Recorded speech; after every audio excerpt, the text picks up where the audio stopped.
Hello everyone, so as you can see Erin is here. Nana. I look beautiful as usual. I just wanted to make a really quick update video. Wow, I missed a piece of my hair. I wanted to make a quick update video regarding Erin's health. We are still in the hospital, obviously, you can see. Basically what they've said after 3 days of being here and him basically not improving physically is that they've ruled out, they've done about 100 blood tests, like probably not that many, I'm exaggerating, probably like 20 some blood tests. They've done tests on his cerebral spinal fluid, which is a lumbar puncture, and nothing came back, basically. All very mysterious. We saw the infectious disease team of doctors. Since we've been here, we've basically been seeing about a bajillion doctors. When we got to the hospital that we originally went to, they did the lumbar puncture, like I said before, and they did a bunch of other, obviously, blood tests and stuck him a million times, and my poor baby, he's like covered in like band-aids and bruises, and it's awful. So I know they pick on you, huh? Anytime anybody walks in, he's screaming because he thinks he's gonna get blood drawn or a shot, or it's awful. But basically we saw Nana. I'm gonna put him down and see if he's okay to sit down, or maybe I'll have to breastfeed him. Are you okay? You okay, Buggy? No, okay, hold on. I'm sorry. I can't edit this, so I apologize. I'm gonna try and sit down and breastfeed him. As you can see in his eyes, he looks so, like, tired and just... yeah. Okay, I'm breastfeeding him, sorry. So, basically they did every single test in the book when we got to that other hospital. I say other hospital because at 2 a.m., after I had already talked to about 8 different doctors, because they had a million doctors on this case, so they still do. We were at the Children's Hospital, which is the best hospital we could have been at, and of course they come in at 2 a.m. and say we have to go to another hospital because our insurance is crap. So, we have an HMO, so it is what it is. Basically, you can get an HMO, and it's cheap, and it's great if you never get sick, but when you get sick, it sucks. So, that's a lesson learned. So basically we leave the hospital that's really great and has all the experts in it and came here, which is not a bad hospital at all, and I'm not complaining. I'm very thankful for the hospital that we're actually at, because they do have a lot of specialists as well.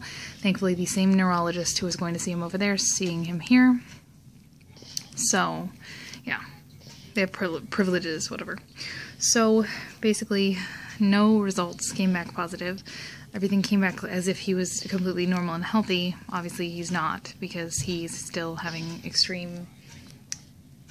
not extreme, I wouldn't say, I would say mild to moderate weakness, which is abnormal, obviously. So we saw the infectious disease doctor yesterday.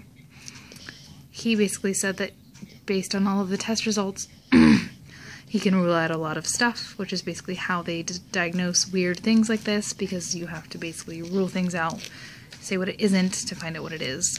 So he basically told me it could be one of two things, in his book, in his opinion, which could be infant botulism, which would mean I would have had to give him canned food, or honey, or he would have eaten dirt of some sort, which is completely possible with the dirt thing, obviously, but I did not give him either one of those other things. And if it was botulism, he said he would be getting progressively worse, and he has thankfully, thank you God, not gotten any worse. He is continuing to be the same amount of weakness, not able to crawl, able to sit up, but not fully erect, I guess. He falls over easily. He has, he looks like he wants to crawl, and he looks like he wants to grab stuff, and it's so sad, and he just can't. So, he's able to sit up, thankfully. He does have strength in his legs, so if you stand him up, he does have strength. That's another thing we're very thankful for, because you don't need to crawl. Walking is more important than crawling, obviously. So, For us, at least. In this situation. We'd obviously love it if he crawls, but just given what we have. So,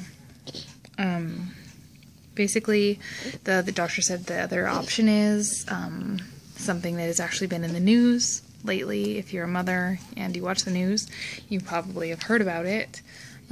It's called the Entero D68.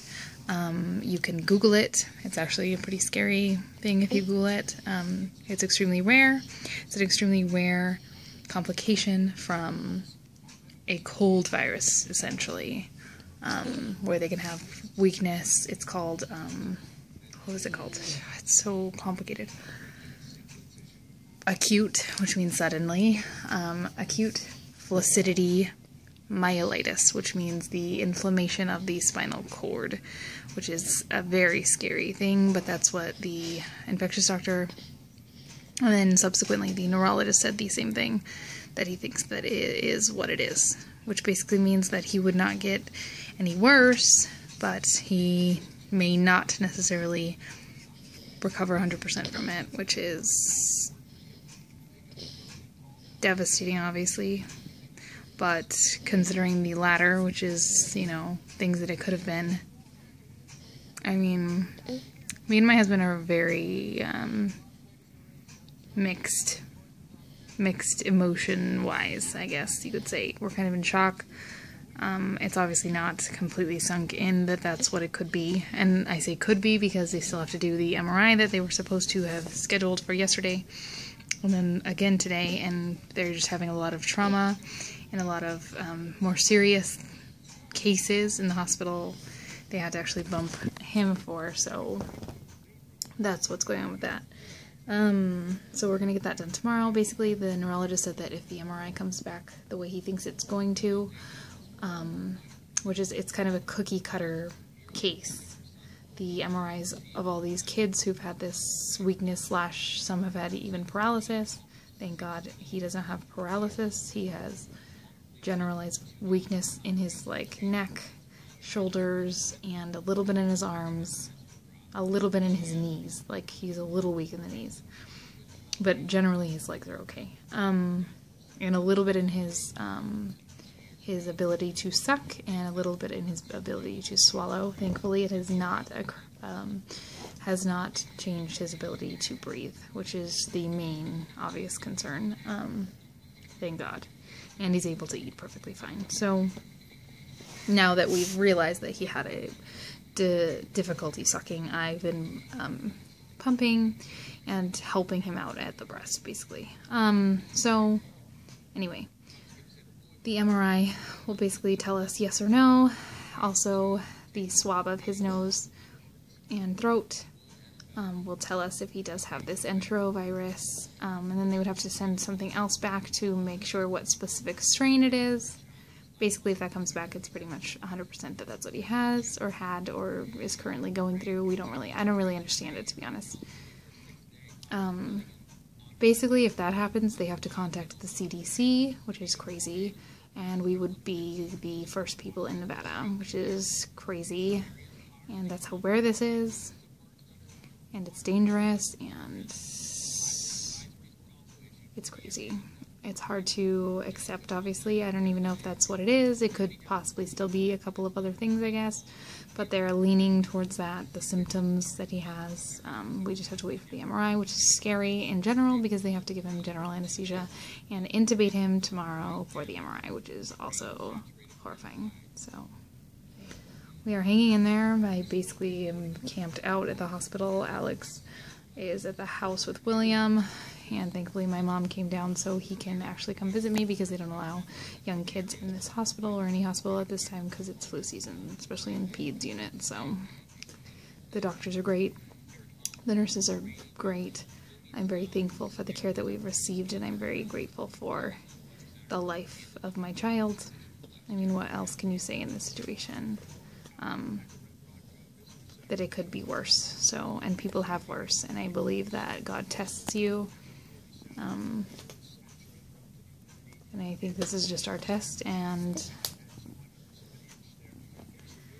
right now it's not, like, real, I guess, yet. It's only been, like, 3 days or 4 days really a week with all the weakness, but I'm just thankful for the medical care that we received, and I don't know what else you can say, or what else I can say.